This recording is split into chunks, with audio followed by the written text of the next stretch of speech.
Boa noite. A Universidade Santa Cecília realiza agora de noite uma série de debates sobre segurança e saúde do trabalho. O evento integra as atividades dos 46 anos da Engenharia Unisanta e os 42 anos do curso de Engenharia de Segurança do Trabalho. A repórter Jéssica Santos está no auditório da Unisanta e tem mais informações. Boa noite, Jéssica. Olá, Ione. Boa noite a você e a todos que nos acompanham. O seminário começa dentro de alguns minutos. Vão acontecer 3 palestras sobre esse tema, segurança e saúde do trabalho, e na sequência um debate onde as pessoas vão poder interagir, vão poder tirar as suas dúvidas com os especialistas. E para falar mais sobre esse assunto, eu converso agora com o Hélio Lopes, que é coordenador do curso de pós-graduação de Engenharia de Segurança do Trabalho aqui da Unisanta. Professor, boa noite. Qual a importância de um seminário como esse e ainda mais falar sobre esse assunto segurança e saúde do trabalho? Boa noite. A importância desse seminário é que ele remete a uma homenagem que amanhã, dia 28 de abril, das vítimas do acidente de trabalho. É uma data comemorada mundialmente e que ela nasceu em função de um grande acidente que teve nos Estados Unidos, onde vitimaram aproximadamente 80 pessoas. Começou no Canadá. Posteriormente, a OIT, Organização Internacional do Trabalho, ela instituiu essa data em âmbito mundial. A importância desse seminário é que ele traz à tona nessas palestras a situação hoje em termos de segurança, os grandes acidentes. Hoje o Brasil, infelizmente, é o 4º colocado em acidentes do trabalho e ele tem cerca de 700 mil acidentes por ano, tendo aí a construção civil. Ela aparece oficialmente como a campeã em acidentes do trabalho. Todavia, as pessoas esquecem que, talvez até por uma questão de não ter grandes registros dos trabalhadores que trabalham na agricultura. A agricultura também, eu diria que se fizesse um levantamento criterioso, seria a primeira em acidentes do trabalho. Tem muitos acidentes com objetos cortantes, que eles trabalham com animais peçonhentos, então o número é muito grande nesse sentido. Professor, falta mais prevenção? O que falta, veja, no nosso país, o nosso país ele é repleto de legislações, talvez um dos países mais ricos em legislações. NRs tem aí quase 40 normas regulamentadoras que norteiam toda essa questão do trabalho. O que falta essencialmente é fiscalização e a mudança na nossa cultura. Então, nós temos, em função disso, uma grande quantidade de acidentes do trabalho. Muito obrigada pelas informações, professor. Voltamos com você, Ione. Obrigada, Jéssica. Em Cubatão, o fechamento da Companhia Cubatense de Urbanização e Saneamento ganhou mais um capítulo. O prefeito Ademário Oliveira se reuniu com 2 sindicatos que representam a categoria e adiou por 30 dias o prazo para o encerramento da Corsã. Mais uma vez, os trabalhadores da Corsã se reuniram em frente ao Paço Municipal. Eles estavam à espera de uma resposta sobre a reunião que aconteceu no fim da manhã no gabinete do prefeito. Além de Ademário Oliveira, participaram da reunião os vereadores e representantes do Sintracomos e Sindilimpeza, sindicatos que representam a categoria. Enquanto a imprensa teve acesso ao encontro, o prefeito afirmou que adiaria em 30 dias o fechamento da Corsã. Mas o sindicato afirma que a prefeitura deu outra informação para a categoria. A mesma história de sempre, que a Corsã não tem como, porque não tem dinheiro. E aí nós começamos já a achar estranho quando ele falou que terça-feira iria começar a nova empresa, porque ele tinha prometido para os pais e mães. O sindicato também tentou contestar a dívida da Corsã, que a prefeitura afirma ser de 110 milhões de reais. Nós estamos mostrando números. E que esses números não batem com esses 110 milhões. E nós queremos discutir isso.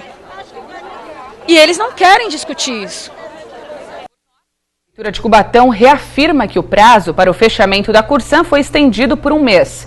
Nesse período, a administração municipal vai tentar outras alternativas para recuperar a estatal. Furtos, roubos e vandalismo nos edifícios públicos de Guarujá parecem ser um problema longe de uma solução. Desde o início do ano, foram quase 50 casos. E a Guarda Municipal afirma que o atual efetivo não é suficiente para atender toda a cidade. Uma mulher abre o portão, caminha sem pressa, volta para o lado de fora e chama alguém. Um homem entra com uma sacola e sai com 2 botijões de gás, um de cada vez. O caso aconteceu semana passada na Escola Municipal Dirce Valério, no Jardim Tejereba. 2 dias depois, foi a vez da Escola Madalena Lourenço, que fica na mesma quadra do Dirce Valério. Este homem teria pulado o muro e conseguiu levar peças de um computador, além de material escolar e um gravador de som. As câmeras de monitoramento da prefeitura flagram um momento em que ele abre a janela da secretaria para furtar o teclado e o monitor. Estas fotos cedidas pela administração municipal mostram outras unidades invadidas desde o início do ano. Foram 48 ao todo. As ações costumam acontecer durante a madrugada. Os principais alvos são escolas e unidades de saúde. Um mapeamento foi feito para reforçar a segurança nos pontos mais preocupantes. A Guarda está intensificando as rondas por conta de alguns postos terem essa parte da segurança e monitoramento terceirizado. E a Guarda está intensivando essas rondas externas, né? Estamos tendo o apoio da Polícia Civil, da Polícia Militar, para poder fazer um trabalho com maestria. Ainda segundo o comandante da Guarda, o atual efetivo de 292 homens é insuficiente para atender a demanda da cidade. Temos guardas que estão afastados por problemas médicos, né, problemas físicos, e essa demanda poderia estar sendo melhor se fosse, né, atendido um número maior de postos por conta de um número maior do efetivo da Guarda.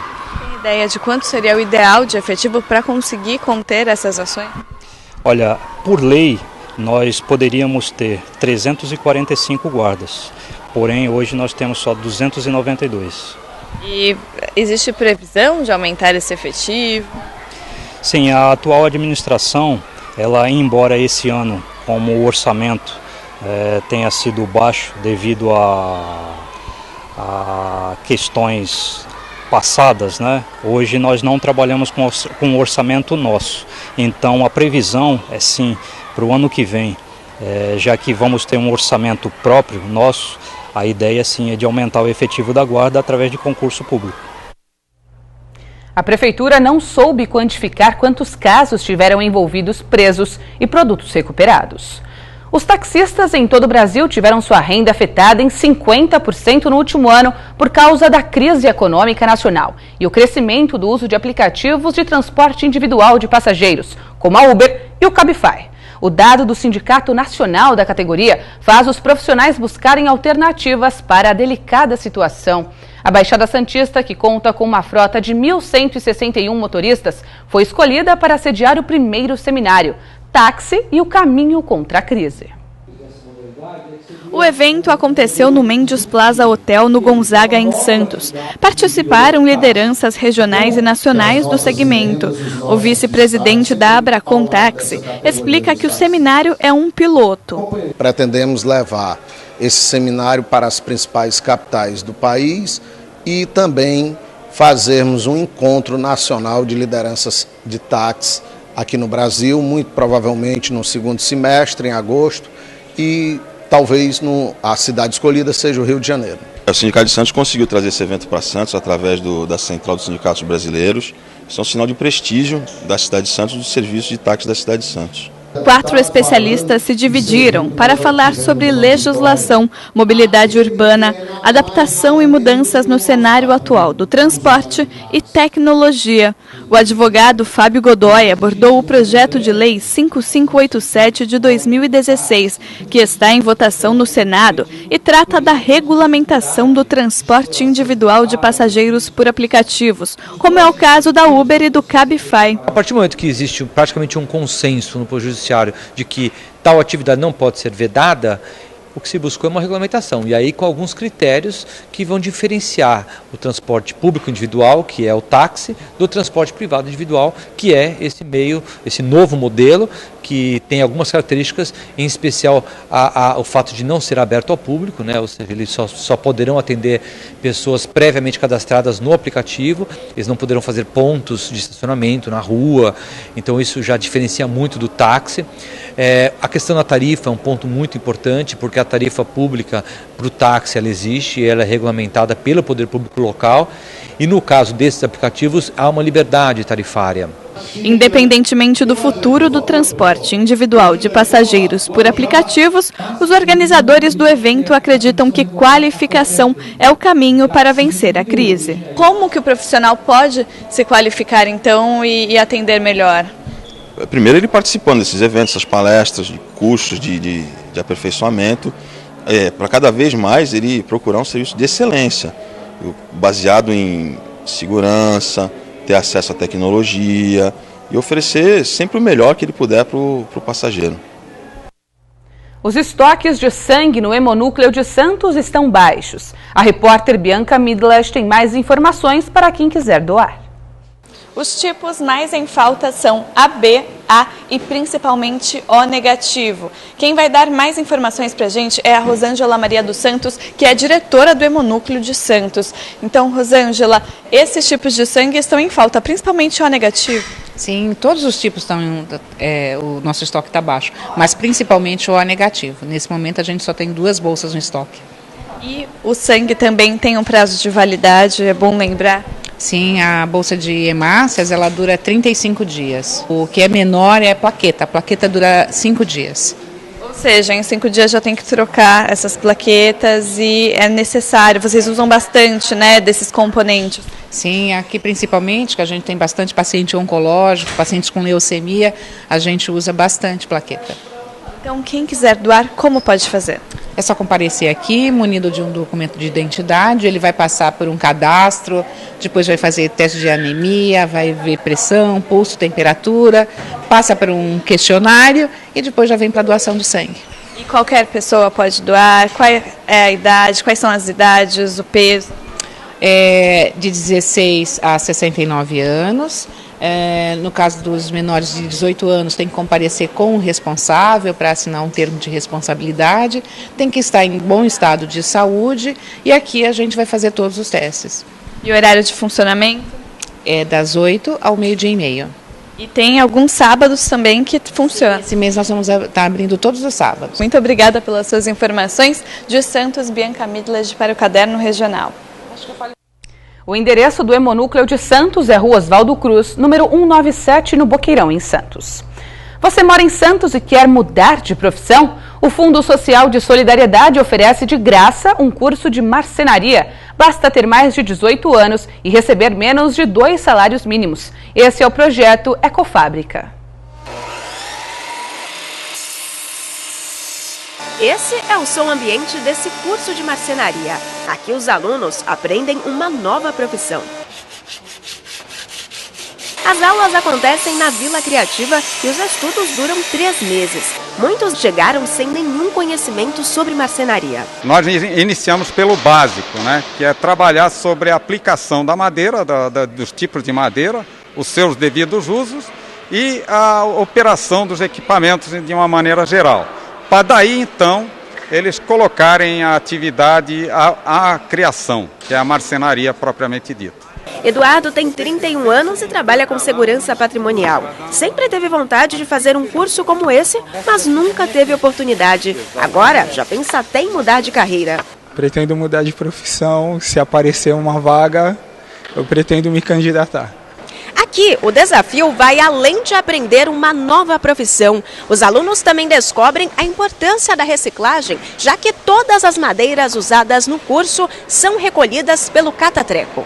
O aluno ele agrega o conhecimento da restauração também. Ele pode pegar um móvel que foi descartado, recuperar esse móvel e vender esse artigo, né, com um diferencial de preço, porque ele agrega ao móvel o seu potencial de criatividade, né? Ele modifica o móvel, né? O projeto Ecofábrica é do Fundo Social de Solidariedade de Santos. Podem participar pessoas que têm renda familiar de até 2 salários mínimos. O telefone do fundo é 3222-8050. A iniciativa também conta com a parceria de uma empresa de design. Os arquitetos idealizam os projetos que são executados pelos alunos. É uma responsabilidade muito grande, né? O projeto ter dado, por isso ter dado esse projeto pra gente, mas estamos indo aí. O projeto está quase pronto, pode só colar as coisas e juntar. Mas é um desafio? Com certeza, porque do nada a gente estava fazendo caixinhas, um negócio simples, e do nada vem um projeto enorme, assim. É uma responsabilidade grande. Confira agora alguns serviços essenciais que irão deixar de funcionar amanhã na região, por causa da greve geral nacional promovida por diversos sindicatos contra as reformas da Previdência, Trabalhista e terceirização propostas pelo governo Michel Temer. O Sindicato dos Trabalhadores dos Transportes Rodoviários de Santos e região garantiu que motoristas e cobradores de ônibus cruzam os braços já a partir da meia-noite. Ônibus municipais, intermunicipais ou de fretamento não devem sair das garagens das empresas. Os bancos privados também irão suspender o atendimento. Os correntistas só terão os caixas eletrônicos à disposição. Professores de colégios municipais e estaduais não irão trabalhar. O sindicato da categoria diz que ao longo da semana os pais já estavam sendo avisados. Coletores de lixo e os agentes de trânsito em Santos também anunciaram que aderiram ao movimento grevista e não irão trabalhar. Balsas, estradas, aeroportos e VLT manterão os serviços normalmente, assim como hospitais e segurança pública. A Codesp pretende prorrogar mais uma vez o contrato de dragagem dos berços de atracação do Porto de Santos. Para falar deste e de outros assuntos, nós recebemos o apresentador do programa Porto e Negócios e consultor de Porto do Caderno Regional, Maxwell Rodrigues. Boa noite, Maxwell. Seja bem-vindo mais uma vez ao Caderno Regional. Ione, sempre um prazer estar aqui semanalmente para que a gente possa debater assuntos tão importantes em relação aos portos nacionais. Prazer é nosso. Maxwell, fala pra gente qual é o impacto da prorrogação dos serviços de dragagem aqui no Porto de Santos. Na verdade, se o serviço for prorrogado, Ione, nós não teremos um impacto imediato, haja vista que esse serviço vai ser prorrogado e nós teremos continuidade. O que nós precisamos analisar é a solução de continuidade, que cada vez mais vem sendo postergada aí pela Codesp em virtude da não finalização desse processo licitatório que é tão importante para o Porto de Santos. E isso demonstra mais uma vez toda a morosidade que nós temos dentro da máquina pública. Agora, sobre esse trabalho de dragagem, que tem que ser constante, né, ininterrupto, há uma estimativa feita pelo Sindicato das Agências de Navegação Marítima do Estado de São Paulo, que aponta que a cada centímetro a menos no calado, há um prejuízo de a cada 7 ou 8 contêineres que deixam de ser embarcados. Qual seria o prejuízo, tamanho desse prejuízo aqui pra gente?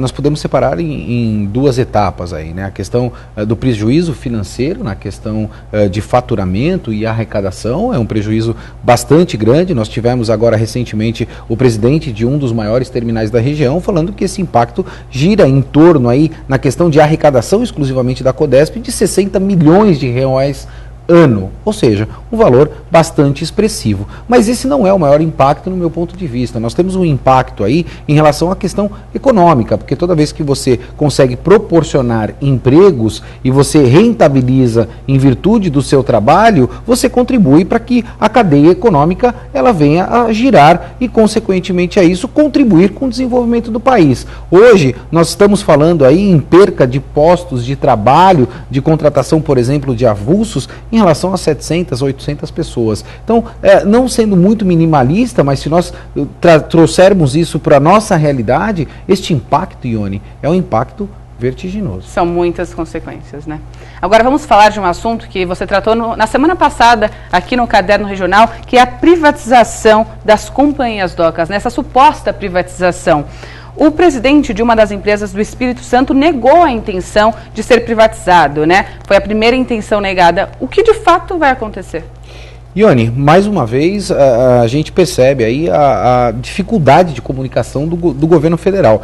Eu entendo que o governo federal hoje ele vem se esforçando para adotar as medidas que são necessárias, não só nessa questão portuária, mas em outros segmentos também, mas tem uma dificuldade muito grande de comunicação. Anunciou a privatização das companhias docas, isso não foi só no Espírito Santo, mas também em outras companhias docas de outros estados. O Espírito Santo foi eleito, segundo o governo federal, em virtude do do menor passivo, mas eu acho que faltou combinar o jogo. Não avisaram o presidente da Companhia Docas do Espírito Santo, Luiz Cláudio Montenegro, que anunciou em um dos meios de comunicação que nós temos, bastante importante no país, que na verdade esta privatização ela está relacionada exclusivamente a um pedaço do porto, que é a Barra do Riacho, a fazer com que atraia aí novos investidores para concessão, como se fosse naturalmente aí um terminal privado, como nós temos hoje este modelo de negócio dentro do país. Eu acho que mais uma vez a dificuldade de comunicação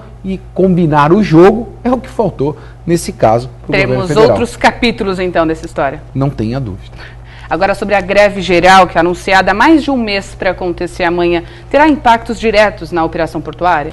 Se a greve tiver as proporções que vem sendo anunciada, evidentemente que haverá impacto na área portuária. Vai afetar a questão de embarque e descarga dessas cargas que nós temos no Porto de Santos. Mas eu acho que cabe também uma reflexão. Nós temos 30 dias no mês, desses 30 dias, 10 nós estamos falando que são finais de semana, nós tivemos 3 feriados, já dá uma totalização de 13, mais um dia de greve, nós estamos falando em 14 para 16 dias produtivos. E aí falta um pouco de aderência. Não é verdade, Ione? A gente tem aí um discurso onde nós estamos enfrentando uma dificuldade econômica muito grande e também, consequentemente a isso, a gente não consegue ser produtivo no nosso país. Nós estamos cada vez mais paralisando o país. E essa paralisia é que vem dificultando o avanço que a gente precisa ter no nosso Brasil. Quase metade de um mês, né?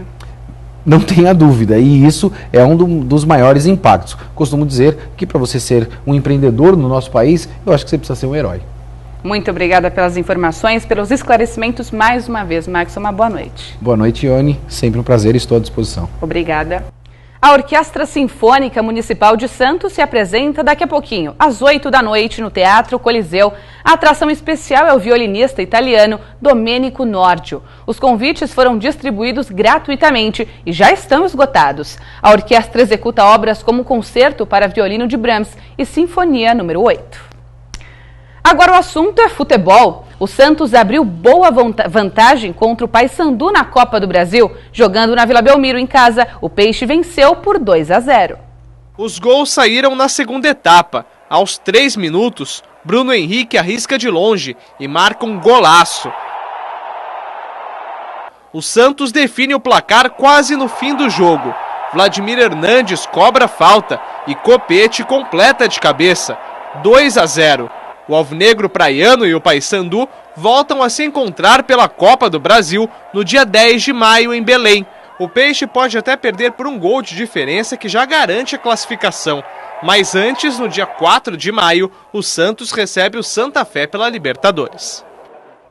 A Portuguesa Santista embarcou hoje à tarde para a viagem mais importante do ano até agora. O elenco da Briosa vai percorrer 543 quilômetros até Olímpia para tentar eliminar o melhor time do Campeonato Paulista da Série A3 e avançar para as semifinais da competição.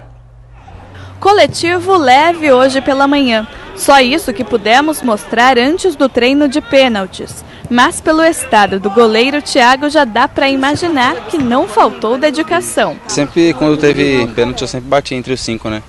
Dessa vez eu vou dar uma opção pro Marcelo, eu vou pedir para ele. Claro que nessas horas tem que ter muita personalidade, os 5 que vão bater tem que bater muito bem e com muita personalidade, que jogo fora de casa é complicado. A gente sabe, mas a gente vai fazer de tudo para ganhar nos 90 minutos, que é o mais importante. Se for para os pênaltis é consequência, né? E que Deus nos abençoe e saia com essa vitória. Com o empate de 1-1 no jogo de ida em Uricumurça, uma vitória por qualquer placar, tanto da Portuguesa quanto do Olímpia, garante classificação para as semifinais da Série A3. Em caso de novo empate, a vaga será decidida nas penalidades máximas. Marcelo Fernandes não terá todo o elenco à disposição. Gueguel e Irã continuam lesionados. O atacante Rodriguinho, principal reforço do time para a temporada e campeão brasileiro em 2011 pelo Fluminense, segue sem condições de estrear. O motivo é a regularização da documentação junto à Federação Paulista. Ele tinha um problema com o último clube dele, que é o Clube de Minas Gerais. Ele entrou na justiça, né, com a liminar, conseguiu a liminar.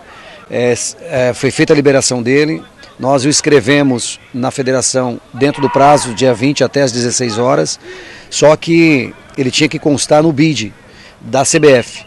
E no BID da CBF, no dia 20, a CBF fechou às 13h30. Então ele só saiu no BID na segunda-feira.